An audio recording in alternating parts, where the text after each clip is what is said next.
Good morning, ladies and gentlemen, and a happy good morning to you, wherever you are.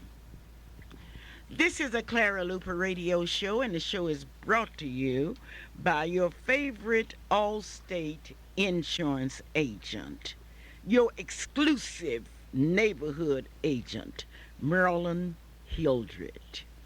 If it's insurance that you need, call Marilyn. You may call at home today, 427-8399. Merlin Hildred, your Allstate insurance agent. We need to stop and talk about insurance. We don't like to think about life insurance, but we've got to think about it. We've got to think about life insurance, automobile insurance, home insurance. Call Merlin. Let her help you with your thinking. Congratulations are in order today for former state senator and veteran civil rights worker attorney E. Melvin Porter. Even Melvin Porter was sworn in as Oklahoma's county assessor last Tuesday, becoming the first Afro-American or Black American to hold the post. Congratulations must be extended to Commissioner Shirley Darrell, who fought and recommended E. Melvin Porter. We would also like to thank F.G. Buck Buchanan, who voted for Porter's appointment. Thank you, thank you, thank you. We have prayed and asked for the day that black people would be able to stand hand in hand. And today, we have a black county assessor. The question came up was, what was Porter qualified? And I'm very proud that someone called me and asked me if Porter was qualified. And then I began to ask, who is really qualified to hold a job? That's a good question. Are you qualified on your job? Who told you? What kind of qualifications did Fred Snyder have? What kind of qualifications? Let's look at the qualifications of people all over this country. What are we really qualified to do? There was a time that you could teach science, but all at once a whole science program and discoveries change. Who is really qualified? Now, that's a good question. I want you to think about it, and don't ever call me asking me about somebody's qualification, because I want to know your qualifications. Was Walters qualified to become governor? Is Clinton qualified to be president of the United States? Was Nixon qualified? Don't make that mistake and call and ask me about qualifications. Are you qualified to hold your position? You're a pastor of a church. Are you qualified? Well, when you start talking about qualifications, you better know what you're talking about, and don't ever call me to downrate anybody. I love to see people go to the top. Go on to the top, Porter, the first black county assessor. Now, with all jobs comes responsibility, and I'm more interested in the responsibility angle of it than any. I know he will be the best county assessor that this county has ever had. In fact, he will be the best county assessor in the world. And our sponsors today would like to join in congratulating Senator Porter, Shirley Darrell, and Buchanan for this great victory. Representative Flake is coming to Oklahoma City. Representative Flake has been applauded as one of the top speakers in this nation. He's being brought here by Avery Chapel AME Church, and he will be speaking at the Metro Tech on January the 15th, and that will be at 6:30. I want you to get there at 6:30 because it will be starting, I think, at 7. Now, Representative Flake is a man with experience, with know-how. Yes, he's qualified to speak, and Flake is a flaker. I want you to hear Representative Flake. Next, on January the 9th, which is today, the Keepers of the Dream Award luncheon will take place at 12 o'clock at the Oklahoma City Trade Wind Central Inn. Reverend Tyrone Crider, pastor of the New Hope Baptist Church of Chicago, will be the guest speaker. There will be a salute to the Black church, which is a foundation of the civil rights movement. Many of you might remember Reverend Crider as the former president of Operation Push. Reverend Crider is also a former student government president at Morehouse College and was a key coordinator of the Second National March on Washington. He has worked for years with Reverend Jesse Jackson and has been honored by the Congressional Black Caucus. You will miss a treat today if you miss hearing Reverend Crider. Now, the Keepers of the Dream Award luncheon, and there are people that are keeping the dream of Martin Luther King alive. Clara Luper reporting today, and this is going to be a great program because this is the second program of our year. And don't forget today at 12 o'clock. Mr. Gates of the Gates Barbershop, located at 2609 North Martin Luther King, would like to congratulate E. Melvin Porter, the county assessor. Mr. Gates says, "Dear Mr. Porter, I'm proud of you. I'm proud of your accomplishments. And I know you're going to be a great county assessor." And Mr. Gamble said, "Porter, I know you will do it too." If you're in need of a haircut today, go to Gates Barbershop, 2609 North Martin Luther King Avenue. You don't have to call for an appointment. All you will have to do is to go in and he will take care of business. Congratulations to our county assessor from Dr. A.L. Dow. Dr. Dow is your optometrist located at 934 Northeast 8th Street. Now, you will call him for an appointment. The telephone number is 235-0536. The entire staff of Dr. A.L. Dow congratulates E. Melvin Porter. Now, if you want to see real well and you need some glasses, don't forget it's Dr. A.L. Dow, 934 Northeast 8th Street in Oklahoma City, Oklahoma.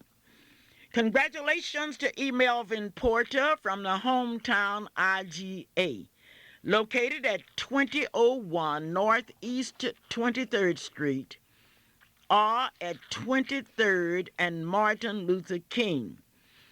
Now, hometown IGA is open 24 hours, and they have fresh meat, fresh products, fresh vegetables, all that. Hometown IGA. And Danny says, congratulations, E. Melvin Porter, and it's such an honor to do business with the county assessor. Congratulations to the new county assessor that comes from Edwards Redeemer Nursing Center, located at 1530 Northeast Grand Boulevard. Edwards Redeemer is very, very proud of E. Melvin Porter, the county assessor, and extends our best wishes to him. If you're thinking about a home away from home, if you're thinking about a nursing center where your parents or grandparents will be taken care of, I want you to go to 1530 Northeast Grand Boulevard. And when you get there, tell Mrs. Brown and that efficient staff that you just want to look around. You want to look at the smiles on the faces of those that are residents there. You want to look at the food situation and how they have food to suit all of your needs. Go to Edwards Redeemer, where a nurse is always on duty. Go to Edwards Redeemer, 1530 Northeast Grand Boulevard. Congratulations to our county assessor. Comes from the friendly people at Elite Repeat, located at 7308 Northwestern in Oklahoma City. We are proud of you. You belong to all of us. Comes from Elite Repeat. Now we have some special sales. We call these our New Year's sales. If you are looking for something that's different, for something that's unique, go to Elite Repeat, 7308 Northwestern in Oklahoma City, Oklahoma.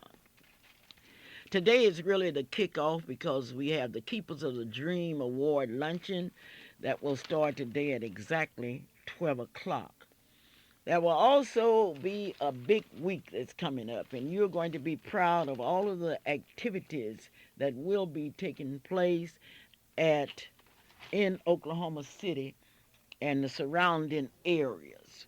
You're going to be proud of the fact that you will have the opportunity to march, and that will be some march, but you will have an opportunity to march. You will have a rare opportunity to march again. You will be marching because Dr. Lynn Mims, pastor of the Oklahoma City Christ United Methodist Church, will keynote this year's religious observance commemorating Dr. Martin Luther King's birthday. Events are set for January the 17th and will start with a parade at 1:30 p.m. and be followed by the program at 3:30 p.m. Yes, we come to celebrate life 24 years after Dr. Martin Luther King's death.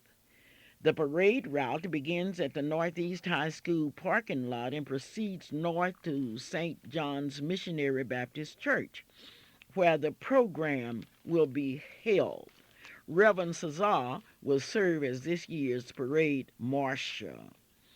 The events are sponsored by the Progressive Oklahoma Baptist State Convention, Concerned Clergy for Spiritual Renewal, and the Interdenominational Ministerial Alliance. The program committee includes Dr. W.K. Jackson, Reverend J.A. Reed Jr., Reverend W.B. Parker, Reverend Wilbur Bruner, Reverend Lee Benson Jr., Reverend Lee Cooper, Dr. Major Jemison, Dr. Don Scott, and Leonard Benton.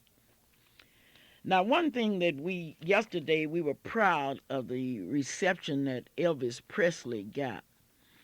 And if Elvis Presley, with the announcing and the presentation of his stamp, received that, what should be on Sunday with Martin Luther King's birthday? You mean to tell me that we don't know how to celebrate Martin Luther King's birthday? Well, let me assure you that on Sunday, January the 17th, you should be there to celebrate and to participate. And then on the 18th, that will be the day. That's a holiday, and we're going to have to celebrate. On January the 18th, the group will meet at Ralph Ellison's library at exactly 9 o'clock. Now, some of you are saying, Clara, I haven't received an invitation. You have received an invitation because Martin Luther King celebration is open to all people, regardless to race, creed, or color.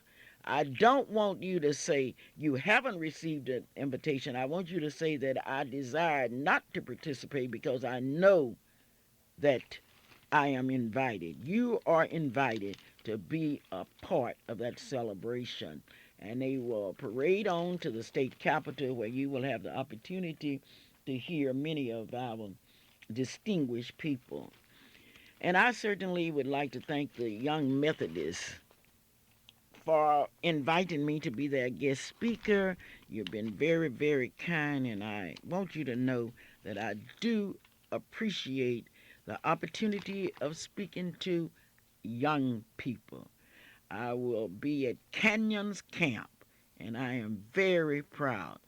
I would also like to thank the Methodists, these United Methodists, because they're doing a series on Clara Luper that I think is rather good. This paper is printed in Dallas, Texas, and if you have not gotten a copy, you call me and I will see to it that you get a copy. They're doing a whole story entitled A Star of Hope Guides Clara Luper, and it tells the story of Clara Luper. It was written by Boyce A. Bounden, and I certainly would like to thank all of you from all over this state, and I should say the nation, that's sending me copies of the paper that tells the story of Clara Luper and what Clara Luper remembers about growing up in a segregated society. And I would like to thank the bishop for his fine remarks and all of those that have been involved in this opportunity. And this is the first of its kind, and I'm very, very proud of it. I want you today to remember the Crossroad Chrysler Company, a company where they will see to it that you get in a car. If you're having credit problems, don't cry and worry about it. Just go to Crossroad Chrysler, 201 Southwest 74th Street in Oklahoma City, I-240 in South Walker. Crossroad Chrysler Plymouth. Let's try saying that. And I want you to know that you've been down on your knees for years praying that God would give you some blacks, that we would stand hand in hand. And here we are with a black assessor, and here we are with a black man that owns a dealership. Now, if you don't appreciate it by going out saying that, Mr. I want you to know, sir, I want the people to know that I support you 100%. Now, don't be like some of my friends. Clara, I support you. I say, okay, come on, buy my book. I'm sorry, I can't do that. But Mr. Frank L. Rucker Jr. is the owner of Crossroad Chrysler Plymouth, located at 208 Southwest 74th. I just want you to go out there and look at his stock. And go out there before you go anywhere else and buy you a new car or a used car. What we've got to do, and maybe we'll learn this from the Vietnamese, we're going to have to learn how to use our money to benefit our people. Today is a day that you can take pictures at Freedom Center, that's located at 2609 North Martin Luther King Avenue. Now, you can take pictures free. Now, I want to repeat that, because if you don't go and get your picture, if you don't go and have your picture taken, as handsome as you are and as pretty as you are, and you can get it free, now I don't know what to say about you. Those pictures are free. And all of this is part of the Martin Luther King celebration. Now, I want you to go there, and I want you to get your pictures made free. Now, these are family pictures, and you will also get a certificate. You will also get a free you will be admitted free to this big Martin Luther King concert that we will be telling you more about. That's at Martin Luther King concert. But we want you to go to Freedom Center. And when you go to Freedom Center, we want you to take some time and look.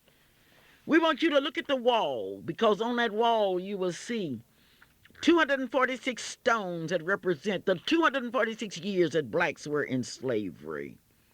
But on most of those stones, you will see writings that indicate what blacks have done through the years. Blacks and whites together have done it. Then you will see 99 smaller stones that represent the 99 years that blacks made progress in spite of the laws of segregation and the realities of discrimination. But then I want you to go to the north side of that building, because his truth is marching on. The truth is that women have been the backbone of history, and black women are no exception. You will see this mother in blue, and you say, Clara, why is it that you didn't put her in black? Don't you know that there are many blacks with white mothers, Mexican mothers, Indian mothers? Don't you know that mother's love cannot be determined in terms of color? It's true. It's outstanding. But one thing I want you to look at is that torch of hope that she has in her hand for her children, dreaming that her children will have a better day than she had. I want you to look at that mother. And I want you to look at her children that are following her. But I also want you to look at that hand, that left hand, that's empty. And that hand is saying to her children, come on home. Come on home. I want you to look on the south side at those 13 people who said, we are going to perpetuate our history. We're going to save it. We are going to make it real. This is what we are going to do. And they have earned their place on that wall because since 1957, they have been dreaming of a place where people could come and look and see what our people have done. And I want you to go to that monument. I want you to look at that Black History Monument. And then I want you to tell us what you think about it. You know, people need encouragement. I want you to look at that monument because the story is now out that the accomplishments that have been made have not been made by a few people, but by a mass of people. And I love these words. There are many that are here on that monument, but there are others. And we are going to work to keep the memory of others alive. Then I want you to look at the Freedom Garden. The Freedom Garden. Oh, I wish I could describe what will happen in that garden, but I cannot describe it because you have not finished telling us how you want it. But I know one thing. That Freedom Garden is going to become a reality. And it's a simple thing. I remember the days that I used to come out here and tell you how much money we needed for the monument, and you responded. And you asked me, Claire, what else do you need for that garden? Oh, we just need $3,000. That's not much. We don't need that much because we do have some people that are saying that I want to be a part of it. For example, Roland Duffin, who lives way out on North Meridian, who came by and said, Clara, I want to give you $25 because I want to see that garden become a reality. I love this monument.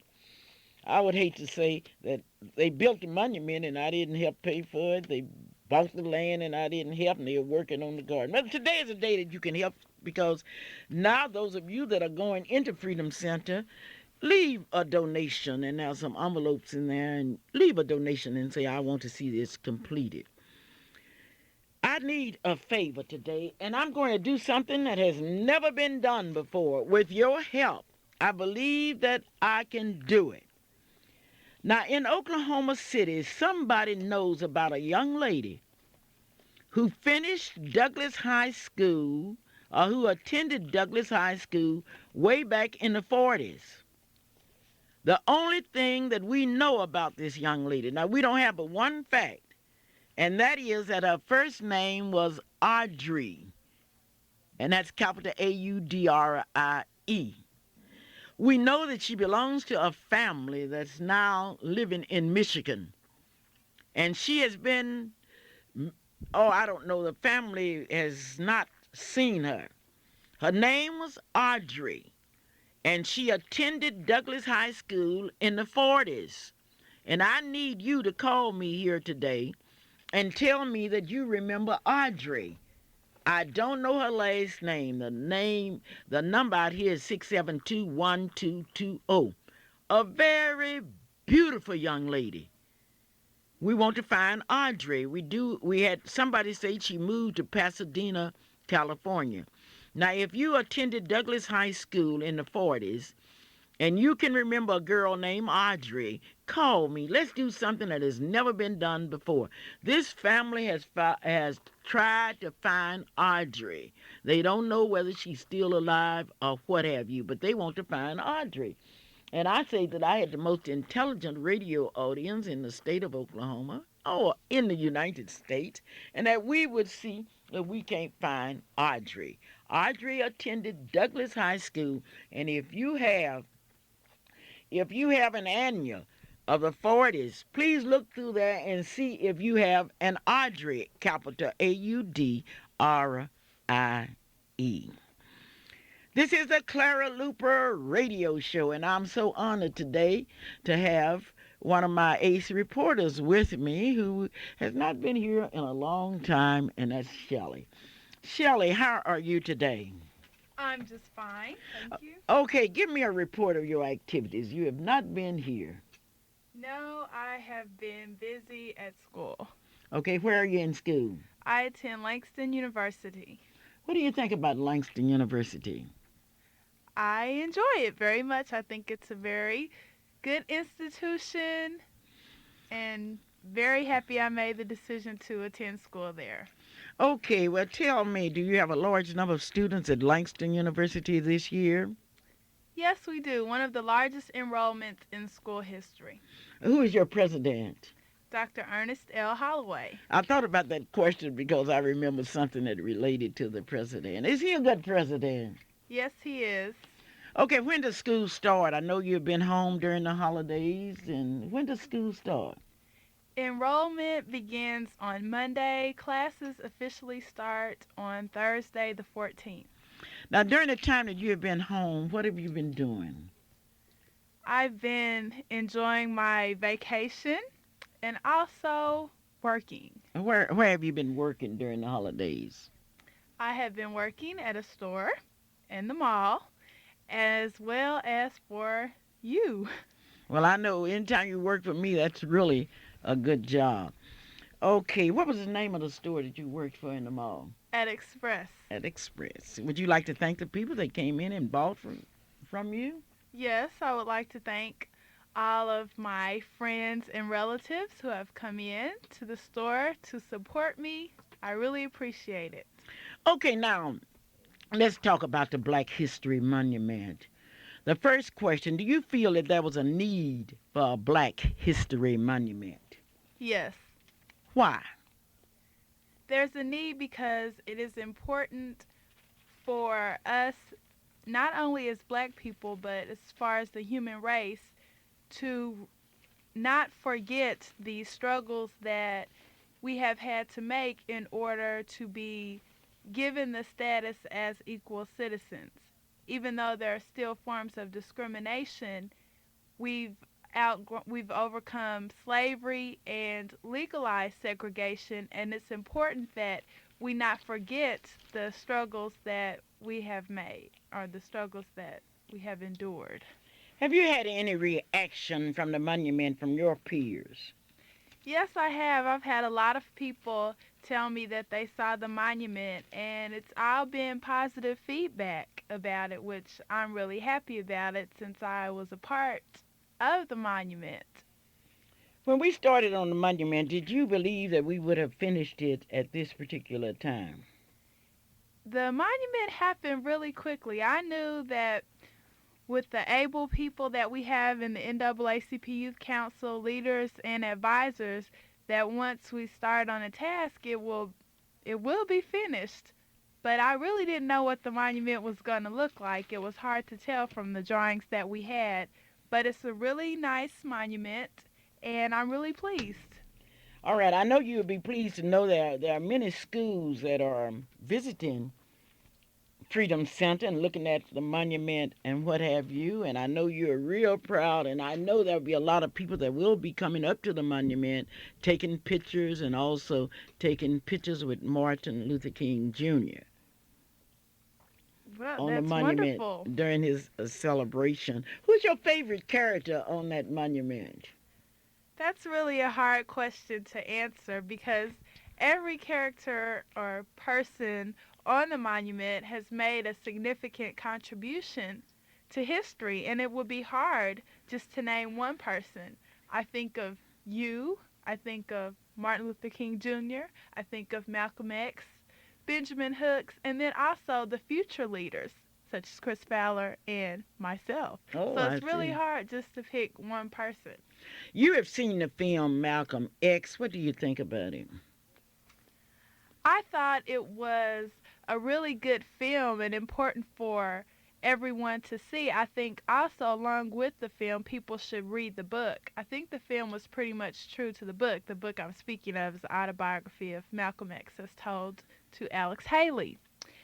And I think a lot of people misunderstood Malcolm X.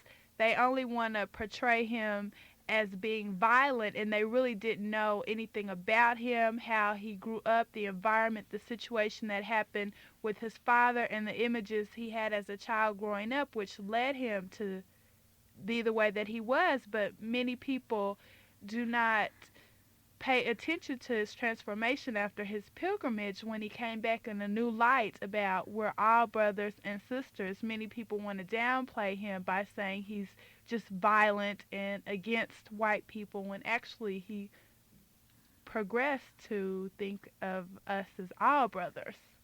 Okay, you've seen a lot of Spike Lee's pictures. Which one is your favorite? It's really hard to say because they all have pretty good messages, but I would say, as far as the historical value and getting something out of the film, I would say that X is my favorite. X is your favorite. This is the Clara Luper radio show, and this show is being made possible by Crossroad Chrysler Plymouth. If you like our show, go out because you will love Crossroad Chrysler Plymouth's automobiles. I'm talking to Shelley Luper, who is at Langston University and very, very happy. Most of the loopers will be headed to Phoenix, Arizona tomorrow, where they will say goodbye to Billy Luper Steele. Many of you remember Billy Luper Steele because she stayed with us after she finished high school in Denison, Texas, and went on to Mount Sinai to study nursing. She became an RN nurse and then an administrative nurse, moved out to Phoenix, Arizona, where she has been. Billy was very close to all of us, and I know the people at Fifth Street to remember her because during the time that she lived in Oklahoma City, she was at Fifth Street Baptist Church. Funeral services for Billy Luper Steele will be held on Tuesday morning at 11 o'clock in Phoenix, Arizona. Shelley, I'm sorry that you cannot go with us. You have to be back in school when?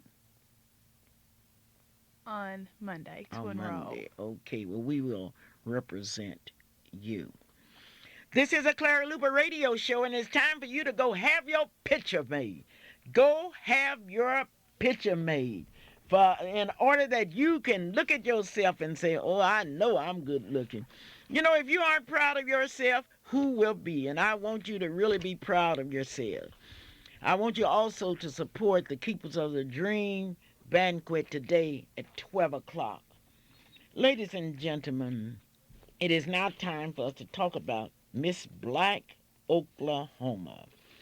We are so proud of the fact that this is our 24th year, and you have taken the first step in participating in the Miss Black Oklahoma pageant because you know about it. And here's Shelley with additional information. The Miss Black Oklahoma pageant has been an example of pride, success, and achievements throughout the years and history of Oklahoma. It offers a platform on which contestants, past and present, are able to display their beauty, charm, poise, intellect. 1242 Northeast 34th Street. If you are tired of not having a home of your own, you don't have to be tired anymore. Call Mr. Carbon, 427-8311.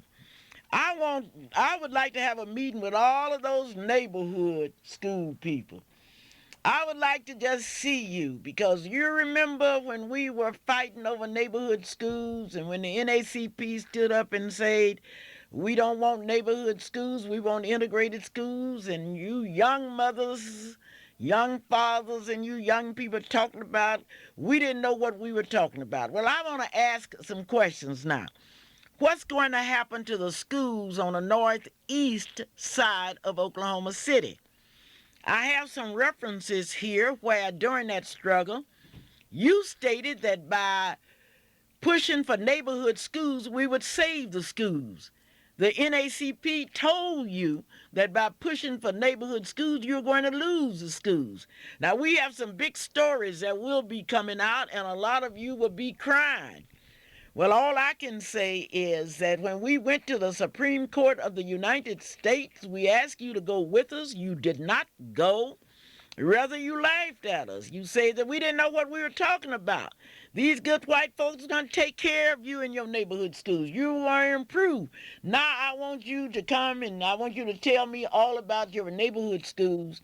And I'm going to save a point on the program each Saturday to talk about neighborhood schools. I want to know what happened to all the talk about at-risk kids. I want to know what happened to the schools that were going to rise up, the Phoenix schools that were going to rise up. Well, Dr. Stella showed you all something. Oh, yes, yes, yes. This is a Clara Luper radio show, and today I need to find Audrey, who went to Douglas High School in the 40s. And if any of you remember Audrey, a very beautiful young lady, please call me at 672-1220. I want to hear the people speak. Let the people speak.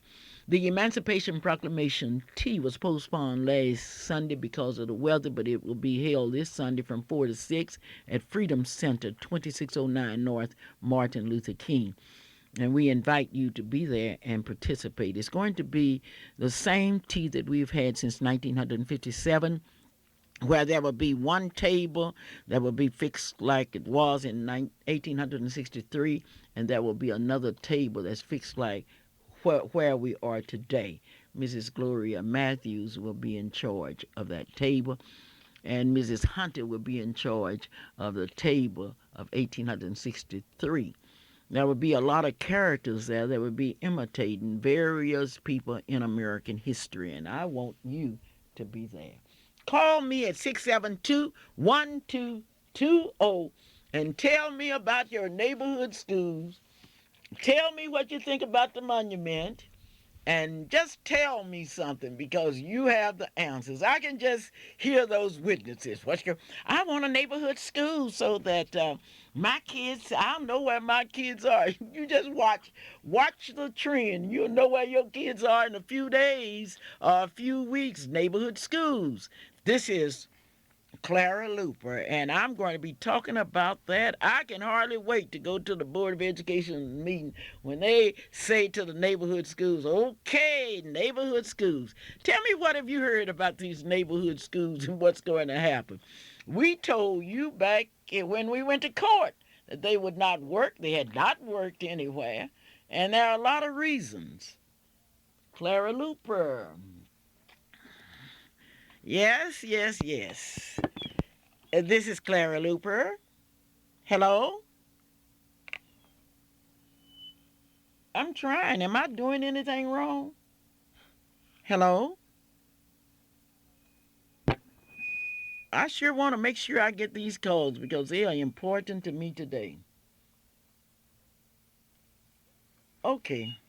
Well, try again. If you didn't get me, try again. Maybe you want to congratulate Melvin Porter. Neighborhood schools.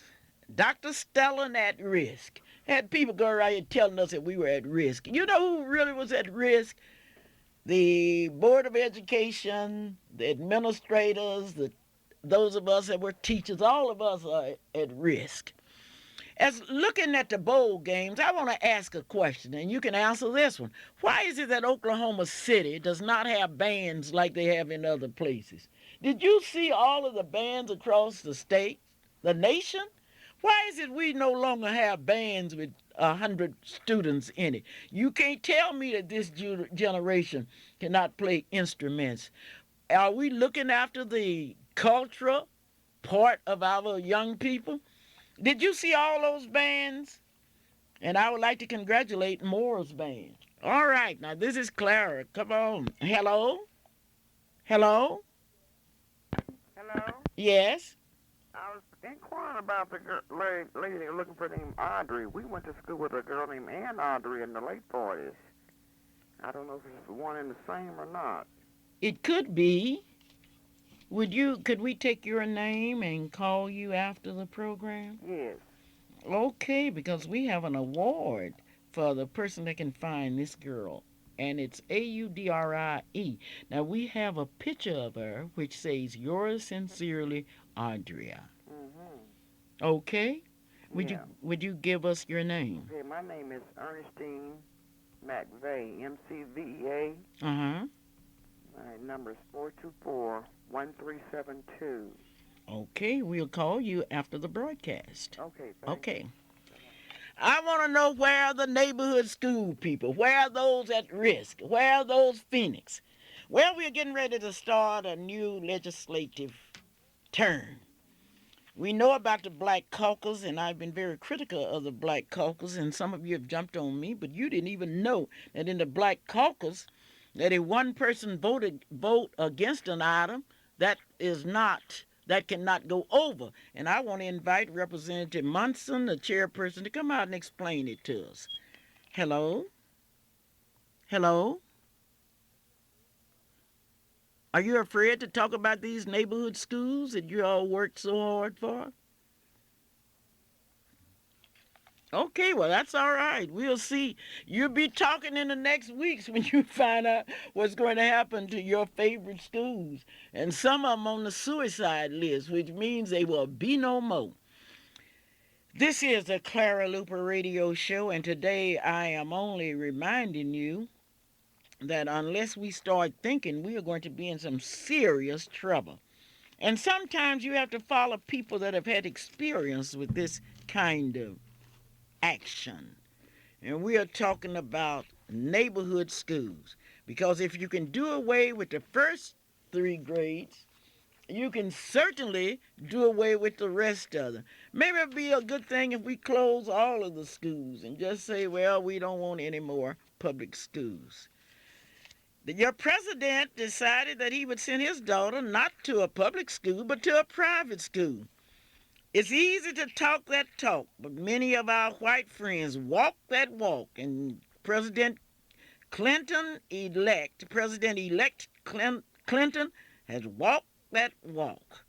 Okay, what does that say to us? I don't know, but I'm going to be waiting to hear from you, because you can't, as a leader of this democratic nation, as one that's going to put us back together and put us on the move. The first item on his agenda was to make sure that his daughter did not go to one of those Washington public schools that was predominantly black.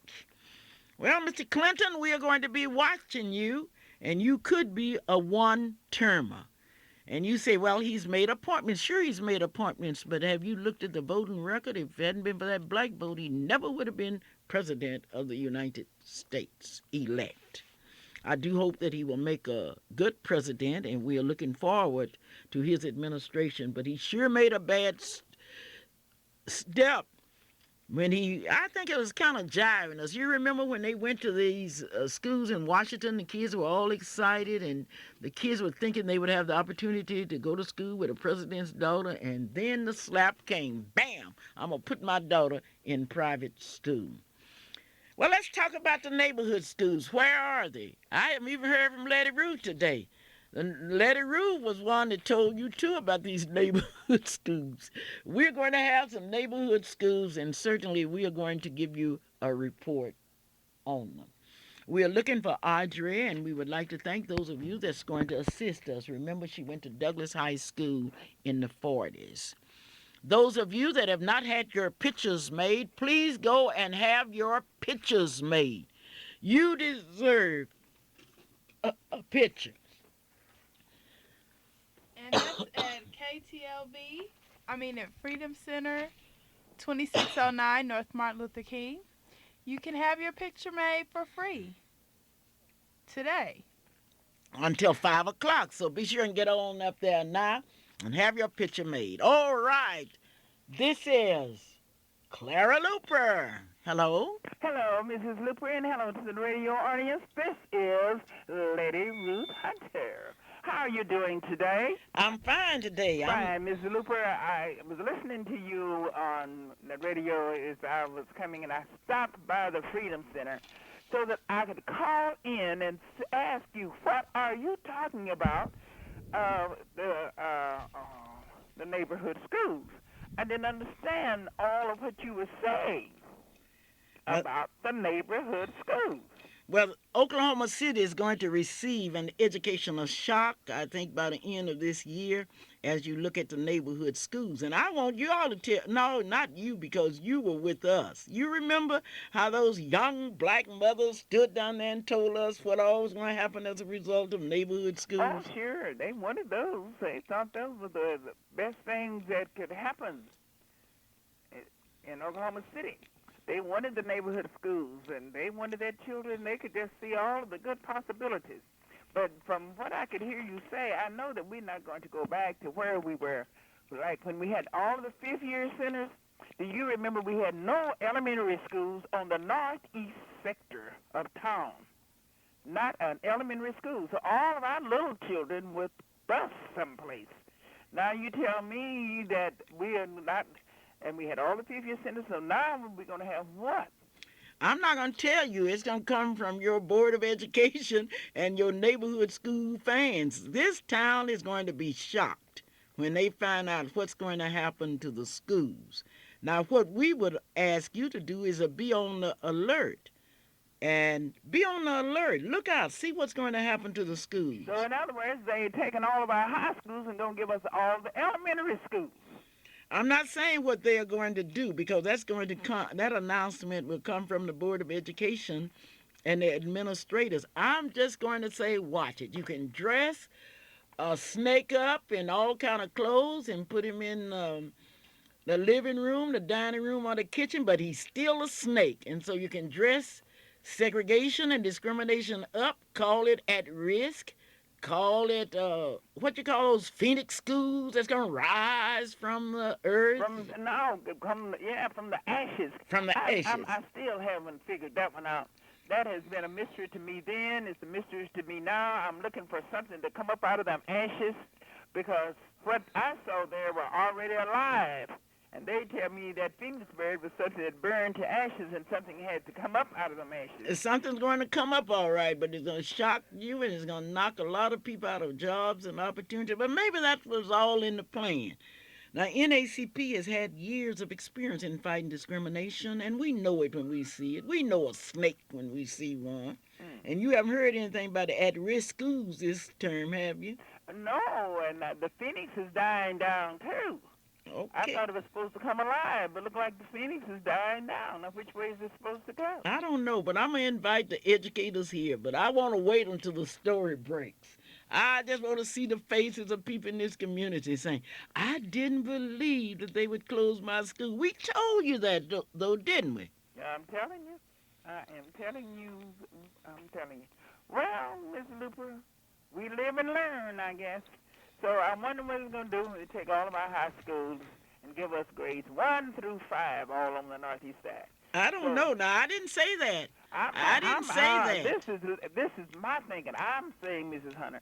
Luper, that Mrs. Hunter is wondering what is going to happen. That's my thought, my idea, and my thinking, and my opinion. I'm wanting to know. Because I hope we will not go to that kind of a plan again. Well, they can't put it on Dr. Stella because he's in Georgia and he should be living good. Right, sure, that he check should be living good because look, he can live good on the kind of money that they gave him one time was more money than I made in years. And it's mighty funny when the teachers retired, they didn't give us no full days vacation pay for our days that we had left. They didn't give us a full day's pay, and I can see why they didn't give him a prorated amount. But they said $400. I can't believe that. Well, maybe we have some coming. Maybe they'll go back and look at all of the other teachers and give us some. Well, maybe they will. So evidently that guys had that kind of money. And you know, remember, Ms. Luper, they had just given him a bonus of $7,000.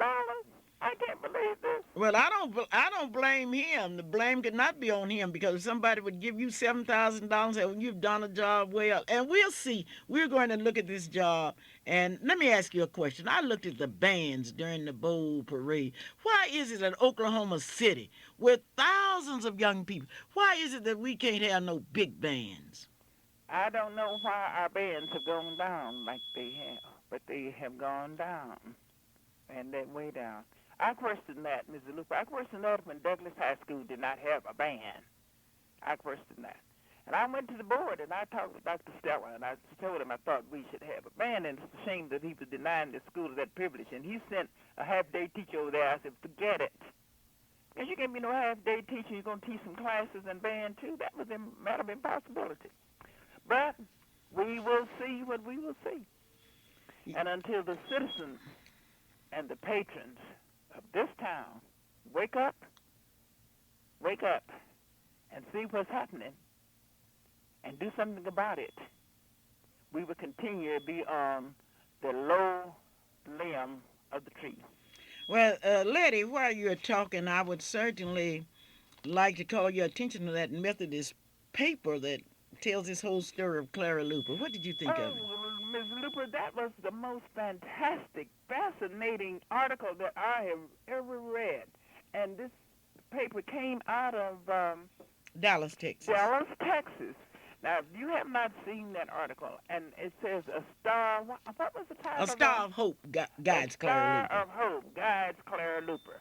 And not only that, he's going to run another feature. I think, isn't it this week he told me on yesterday? Yes, that would be So another if you feature. have not gotten this paper, you ought to go to the newsstand and see if you can't pick this up and read about some that Texas, Mrs. Luper. Oh, it hurts my heart to know that Texas is writing about somebody that Oklahoma City should be writing about. Well, Texas has to do what Oklahoma City should have done. well, I appreciate that, and I'm really excited about it. Letty, as we look now, we are talking about Miss Black Oklahoma. What do you think is the advantage of having young people involved in the Miss Black Oklahoma pageant? Mrs. Luper, you know, I have been working with this program since day one. And I think this is the most fantastic and educational and promotional program that we can give our young blacks. Because this gives them a feeling of dignity, gives them a feeling, let's not use that big word, feeling that I am somebody also. That we can do like we see others do on TV. And that we do have talents, and we are talented, and we are graceful, we are poised, we have charm, and we are intelligent. And this gives them a chance to show to the world, and I hope our black girls will never stop, because this is one of the medias that we can use, or one of the facets that we can use to let the world know that we do have some beautiful and intelligent girls. Well, Letty, thank you so very kindly, and I'll see you before I leave for Phoenix. Fine, Mrs. Luper, be sure we're looking to see you this afternoon. Okay, thank you. Okay, bye now. The following portion of our program is being brought to you by Chancellor Shardina's Daycare Center. Chancellor Shardina's, one of Oklahoma City's oldest daycare centers, located at 1543 northeast of 50th Street in Oklahoma City, Oklahoma. At Johnson's, you are greeted with smiles by qualified, experienced, trained daycare center workers. Johnson's Jardinas, owned by Mr. and Mrs. Paul Matthews, serving the community, pick up and delivery. They will pick up your child, deliver her to an educational center called Chauncey's Shardina's Daycare Center. And you cannot afford to miss that opportunity. You may call Mrs. Gloria Matthews 424-4656. Once again, Johnson's Jardina's Daycare Center, 1643 Northeast of 50th Street. The telephone number is 424-4656. We're going to talk about the pageants, and if you are anywhere and you want to participate in a pageant, you may. In Ardmore, Oklahoma, you are to see Mrs. Mary Johnson if you want to be in that pageant. Cameron University's pageant will be on February the 6th. That's Cameron University. They will select that young lady that will represent the university in the state pageant. Carter County's pageant will be held in connection with Ardmore's pageant, and you will see Mrs. Mary Johnson. Guthrie Job Corps, Mrs. Linda Cooper is in charge of that, and you may see her there at the Job Corps. Langston University, Mr. Robert Harris, and that pageant will be held on April the 29th. In Muskogee, Mrs. Deborah Bassett, and the Muskogee pageant will be March 12th. Northeastern University, you are to see Mr. Albert Haynes. Oklahoma City's pageant is April the 3rd, and you can see any of the workers and sign up. All you have to do is say, I want to be in the pageant. Oklahoma County's pageant will be held in conjunction in conjunction with the Oklahoma City pageant. OSU's pageant will be held on February the 6th. Oklahoma University's pageant will be held on February the 13th. Spencer, Oklahoma's pageant will be announced. Tulsa's pageant will be held. Now listen to this date on March 26th. The University of Central Oklahoma's pageant will be held on February the 9th. Now I want you to remember that date, February the 9th. University of Central Oklahoma. If you're in the Dover, Oklahoma area, you're to see Mrs. E. House. In McAllister, it's Mrs. Barbara Smitherman. The Village is Dolly Hall. In Clinton, Oklahoma, it's Mr. Redwine. In Pauls Valley, Oklahoma, it's Odessa, Mrs. Odessa Cudjoe. There you have it. The doors of opportunity are open, and all you will have to do is to walk in. Those of you that would like to read Behold the Walls by Clara Luper, you can pick up a copy at Freedom Center, which is located at 2609 North Martin Luther King Avenue, or at Gates Barber Shop, located at 2609A North Martin Luther King Avenue. Shelley, why do you think people should read my book? I want to hear your thinking. Because it's a good book that tells the story of the end of segregation and public accommodations in Oklahoma City. Thank you, Shelley. You are very intelligent, and you are exactly right. They should read my book. It just costs $14, 346 pages, over 100 pictures. And you're talking about a book. If you read that book, nobody will ever call you dumb in civil rights because you will understand the story. Now let's go over what I ask you to do for me today. I ask you to help me find Audrey. You may call me at home, 424-3949. You may call at Freedom Center, 424-2384. Or you may stop me or any members of my team and tell them that you have helped me in locating one of the most beautiful young ladies who attended Douglas High School in the 40s. Her name was Audrey. And that's all we have. You have the rest of the information, and we know that you will help us. We are also reminding you to go up and get your pictures made today. Today is a day that you have your pictures made. We are reminding you that the Emancipation Proclamation Tea will be held tomorrow from 4 to 6 p.m. We are reminding you of that big luncheon today at 12 o'clock, and we are reminding you to congratulate E. Melvin Porter. Now, so many times we wait until people die to say good things about it. But now I've told y'all, and I'm serious about it. I don't want you, when I die, coming in resolving to remember Clara Luper. You resolve to help black businesses. Resolved that you will buy some insurance from Maryland. That's a good resolution. Resolve that you will help sponsor something that's truly great. And you will remember that Representative Flake will be here on January the 15th. I want you to remember that big Martin Luther King. Oh, that's going to be something. And you will be a part of it. As I look at the clock on the wall, I know it's time for Clara Luper to say goodbye to you. And you know, I really hate to say goodbye to you because we've been so close through the years. And as I leave Oklahoma in the morning, I know I will be leaving with the prayers and hopes of all of you because you've been so kind to me. You've been so loving. You've been so forgiving. And you have loved me in spite of all of the mistakes that I have made. And God knows I've made many of them. And I want to let you in on a secret. I love you dearly.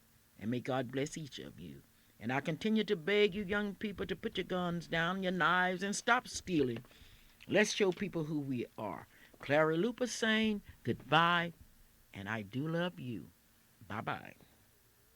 The station where you hear the Word of God, both through the Word and songs. KTLV, AM 1220, Midwest City, Oklahoma City. Church. Ms. Rowland, usually when things like that happen, which we call tragedies, tend to pull the family together. I think the family that will continue, the St. Luke family will continue to grow. I think we will even be stronger. I think the Rowland family will pull closer together. Pastor Rowland's passing is not a very sad occasion to me because I know he's a Christian and I'm a Christian, and I don't have a tendency to really mourn when a Christian passes that's lived a full life. I do have a void. He'll be deeply missed. We do have another pastor that's going to come in. He'll never be with Rowland, of course. There's not another Clara Luper. But Pastor Rowland's passing is going to pull us together. Our church is going to continue. We're not going to mourn and cry as if there's no hope. We will be sorry. We'll be sorrowful, and it'll be a trying time. But I'm not just terribly. I feel that maybe I should even be sadder than I am. But from his teaching and from his experience, from dealing with him and watching him at his family funeral, for instance, his mother and his sister, I watched him as a role model, and I've seen how he conducted himself, and that gives me courage to know how to conduct myself. So I've always watched him, and I'm just not terribly sad. I'm sorry. Okay, now let's go to the funeral and tell me how you're going to accommodate the large number of people that will be there this morning. We have a fellowship hall that seats probably 500. Actually, we put 300 and some odd chairs in there. We do have a audio and video system that transmits into the fellowship hall. So we do have the normal facilities, plus we have this side set up also, so you'll be able to accommodate, I'm sure. And then we had 1,000. I'm sorry, I'm kind of nervous, and I'm getting ready to go to the funeral.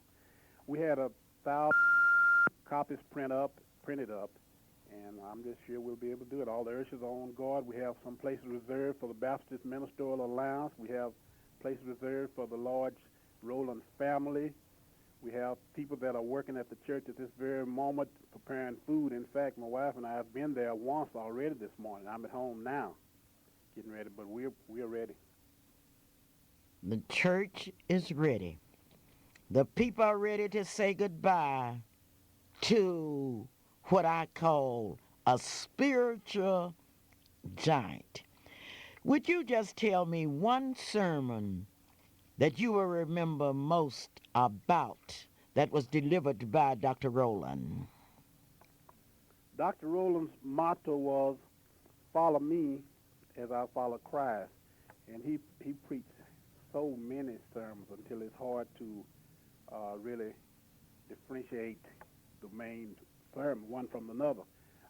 He preached one about the man at the well, and he preached about, do you want to get well?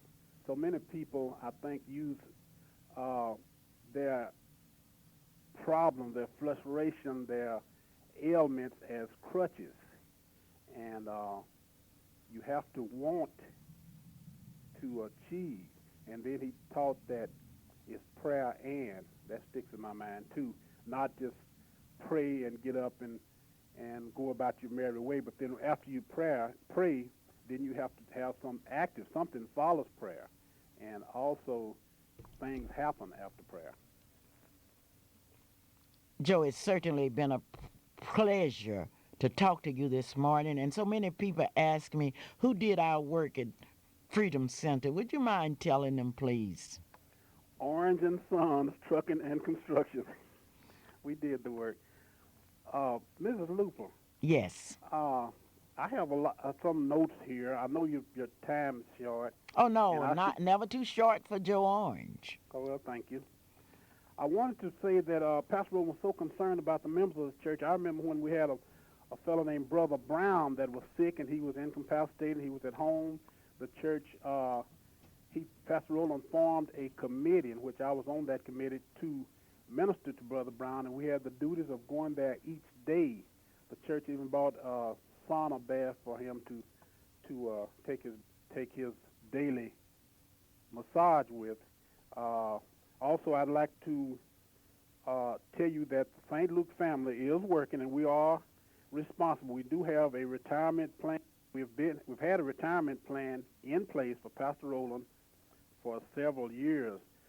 My voice may be breaking up. Someone is trying to call me, but I'm not going to answer. We have this retirement plan in place for Pastor Rowland before he passed. The retirement plan continues for his wife as long as she lives.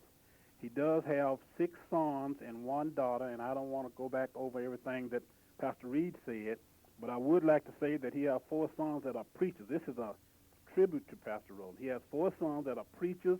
He has 1 son that is a deacon at the St. Luke Baptist Church.